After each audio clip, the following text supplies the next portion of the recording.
ગઈકાલે બાયડ ખાતે બાયડ મામલતદાર કચેરીને બાયડથી વાત્રક તરફ લઈ જવાના મુદ્દે બાયડ શહેરમાં બંધનું એલાન આપવામાં આવ્યું હતું. જો કે બંધની અસરો સરકાર ઉપર પડી હોય તેવા કોઈ દ્રશ્યો દેખાયા નહોતા, પણ જે જગ્યાએ નવી કચેરી બનાવવાની છે ત્યાં પોલીસ બંદોબસ્ત સાથે કામગીરીની શરૂઆત થઈ ગઈ હતી.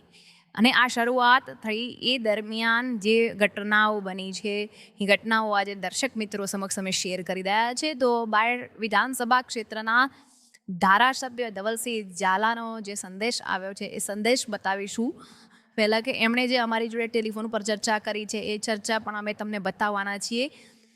જોઈએ એ ચર્ચામાં ધવલસિંહ ઝાલાએ શું કહ્યું. આપ જોઈ રહ્યા છો ભડકો અને બાયડ વિધાનસભા ક્ષેત્રના ધારાસભ્ય ધવલસિંહ ઝાલા આપણી સાથે જોડાઈ ગયા છે ફોન લાઈનથી. આપણે વાત કરીશું ધવલસિંહ ઝાલા સાથે કે જે ગઈકાલે બંધ રહ્યું અને આ જે પ્રક્રિયા હાલમાં શરૂ થઈ અંગે છે તે અંગેની માહિતી અંગે જણાવશો કે આ જે કાર્ય થઈ રહ્યું છે અત્યારે એ અંગે આપનું શું માનવું છે અને શું થવું જોઈએ? હા, રાજનભાઈ, ગઈકાલે સંગઠનના કાર્યકર્તાઓએ પ્રમુખ અને બક્ષીપંચ મોરચાના પ્રમુખ અને સિનિયર કાર્યકર્તાઓએ બધાએ ભેગા થઈને બંધનું એલાન આપીને બાયડ નગર શહેર ગઈકાલે તદ્દન જડબે સલાક બંધ રહ્યું. મારા ધ્યાન ઉપર નહોતું, મને કોઈએ ધ્યાન પણ નહોતું દોર્યું કે ભાઈ આવું છે. પહેલે પણ હું સમર્થનમાં જ હતો કે ભાઈ મામલતદાર કચેરી અને તાલુકા પંચાયત કચેરી બંને સાથે બને કે જેથી કરીને ખેડૂતોને ધક્કો ના ખાવો પડે અને સમય ના બગડે. અને કહેવાય કે આજે તાલુકા પંચાયત આજે શહેરમાં છે અને મામલતદાર કચેરીની મંજૂરી એક વાત્રક આપી છે, એટલે 4-5 કિલોમીટર જેટલું. મેં આપને જે વાત કરી કે ભાઈ જે રીતે ગઈકાલે સંગઠનના પ્રમુખ અને બક્ષીપંચ મોરચાના જિલ્લાના પ્રમુખ અને સિનિયર કાર્યકર્તાઓએ બધાએ ભેગા થઈને ગઈકાલે બંધનું એલાન આપ્યું. એમાં કોંગ્રેસે પણ સહકાર આપ્યો અને બાયડ શહેર તદ્દન જડબે સલાક બંધ રહ્યું. ખાસ કરીને જો વાત કરીએ તાલુકા પંચાયત અને મામલતદાર કચેરી બંનેની વચ્ચે 5 કિલોમીટરનું અંતર છે ને અંતરના કારણે આજે લોકો હેરાન થાય તેવી પરિસ્થિતિ છે. એવા સંજોગોની અંદર આપણે બંને કચેરીઓ શહેરની અંદર જ બને, તાલુકા પંચાયત ત્યાં જ પોતાની જગ્યા પર બનવાની છે. એવા સંજોગોમાં જો બંને શહેરમાં હોય અને એનું અંતર બહુ ઓછું હોય તો માનું છું ચાલતા પણ ગરીબ માણસ મામલતદાર અને તાલુકા કચેરીએ જઈ શકે. એટલે જે રીતે તમામ નાગરિકોની રજૂઆત છે એ નાગરિકોની રજૂઆત ખાસ કરીને સંગઠનને જે રીતે વિરોધ પ્રદર્શન કરીને બંધ કરાવડાયું છે, બંધનું એલાન આપ્યું છે, હું એમને પણ સમર્થન આપું છું. અને ખાસ કરીને મામલતદાર કચેરી બાયડ શહેરની અંદર રહે તેવી મારી સરકારશ્રીને આજે મુખ્યમંત્રીશ્રીને પત્ર લખીને મેં વિનંતી કરી છે કે ભાઈ જો શક્ય હોય તો આ બંને કચેરીઓ વચ્ચેનું અંતર ઓછું થાય તેના માટે કોઈ ત્વરિત નિર્ણય લેવામાં આવે. આ હતા બાયડ વિધાનસભા ક્ષેત્રના ધારાસભ્ય શ્રી ધવલસિંહ ઝાલા જે જનતાના સમર્થનમાં આવ્યા છે. થેન્ક યુ, આપનો ખૂબ ખૂબ આભાર. જી રાજનભાઈ, આપનો પણ આભાર.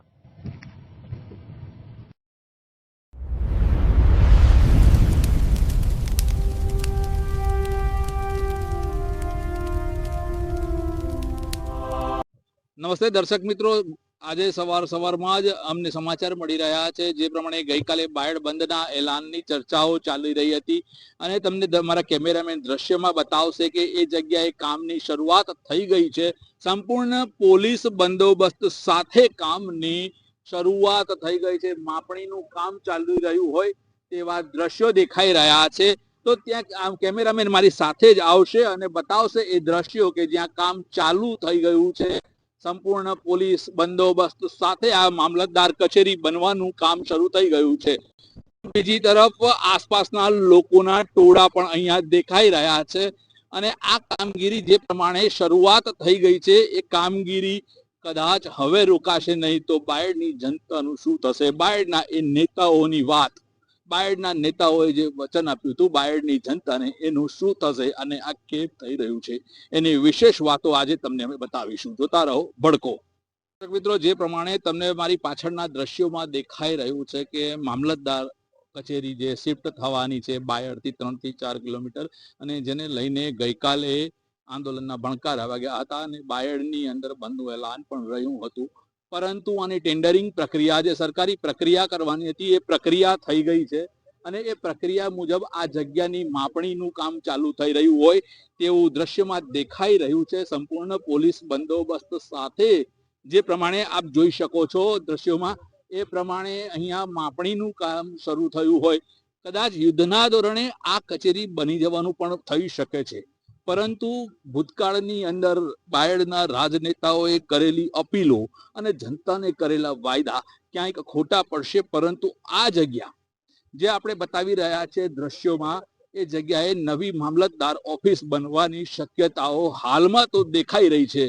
જોઈએ કે જેમ અમે ગઈકાલે કહ્યું હતું કે નેતાઓની પીપુડી વાગશે કે નહીં, એમ બાયડનું નેતાગીરીની પીપુડી કોની પીપુડી વાગે છે એ જોવાનું હવે બાયડના નગરજનોએ રહ્યું છે. જોતા રહો સતત ભડકો. હવે નેતાઓની પીપુડી તો વાગતી જ નથી. નેતાઓની પીપુડી ક્યાંક અટકાઈ ગઈ છે. આ જે બાયડની ઓફિસ રોકવાની વાત હતી, એ રોકાવાની શક્યતાઓ મોટા ભાગે અત્યારે દૂર દેખાઈ રહી છે.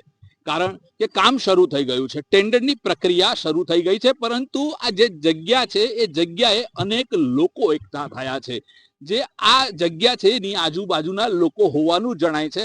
આપણે લોકોને પૂછવું છે કે આ જે જગ્યાએ અત્યારે માપણી થઈ, આ ટોળું કેમ એકત્ર થયું છે અને શું આખી ઘટના છે, કેમ અહીંયા તમે આવ્યા છો?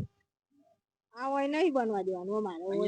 બાયડ બજારથી 3 થી 4 કિલોમીટર દૂર આવવાનું થાય તો પ્રજાની તકલીફ પણ એનો વિરોધ ઉઠાવવામાં આવેલો છે, પણ અહીંયા કોઈ આપણી પ્રજાની વાત સાંભળવા જ નથી માંગતું, એટલા માટે આ ઝુંબેશ ઉઠાવવામાં આવી છે. તમે કેમ આવ્યા? હોય બનવા દેવાનું નહીં અમારે. અહીં નથી બનાવવાનું. કોઈ નથી બનાવી દેવાનું. ના તમે કેમ આવ્યા છો? અમે એ જ કામ આવેલા. હા. તમે કેમ આવ્યા? બસ અમારા અહીં ઘડી બનવા જ નથી દેવું. તમે કેમ આવ્યા? કોઈ નથી બનાવવું. આટલા બધા ગ્રામજનો, પ્રજાજનો જ્યારે ગઈકાલે સજ્જડ બંધ રહ્યું, એ બાદ પણ હજુ ગ્રામજનોનો જે રોષ કહેવાય, જે લોકોની ઈચ્છા છે એ હજુ પડી નથી. અને એ જ કચેરીનું કાર્ય રોકવા માટેની તૈયારી થઈ રહી છે. ત્યારે પ્રશાસને પોલીસ બંદોબસ્ત સાથે કામગીરી કરવી પડી રહી છે. જોવાનું એ રહે છે કે તંત્ર અને જનતા બંનેનો સંયોગ કેવો આગળ વધે છે.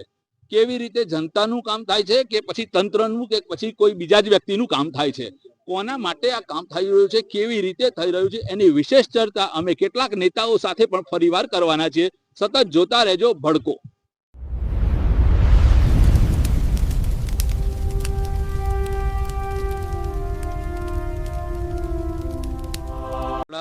પંચાયતના એક પદાધિકારી છે, આપ ડેપ્યુટી સરપંચ શું છો?